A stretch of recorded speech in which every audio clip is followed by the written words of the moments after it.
আমার দেখ মেঘ খুগাই বকুমবালা রোদ একটা মরার রোদ উঠছে। এ আম্মা কালকে তুমি আমার কাপড় ধুইছিলা? হটে আর রাখছি আগে ফ্রিজে যে ধুয়ে থুয়ে দিছি, ফ্রিজটা দড়ির মধ্যে লাগ রোদ যাবো গা। আচ্ছা ফ্রিজ লাইটা দিতাছি দড়ির মধ্যে, টিয়া কই রাখছো এটা কো? মিষ্টিনের উপর দেখ হুরু কি কারণে পেনের থেকে কালকে টেহাটা বাই করলাম না? এখন যদি আমার সামনে 20 টাকা লয়ে যায়, আজকাল টেহা আমার দিত না, বাতে তো টেহা আছে, কি করবো পাইছি। চালু দেখ টিভি দেখ ধুয়ে থুইছি, ফ্রিজ আর টিভি লয়া দড়ির মধ্যে লাগতে হইবো। লাগতেছে আম্মা, 20 টাকা দাও। কেটে এই তোরা তো 20 টাকা আছে, এটা আগে যায় খায়া মায়া কালকার একবার টেয়া নিস। এটা তানজিম একটা তানজিম দিছে, এটা নিব গা। কোন বন্ধুর টেয়া? আন্টি হাসান আছে? বুঝে তানজিম আছে। এই তানজিম তুমি বলে আমার ছেলের 20 টাকা হাওলাত দিছ? না আন্টি, আমি তো কোনো টাকা দিছি না তারে।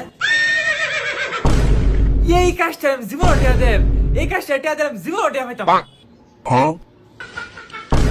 মায়া মায়া ভিসা কথা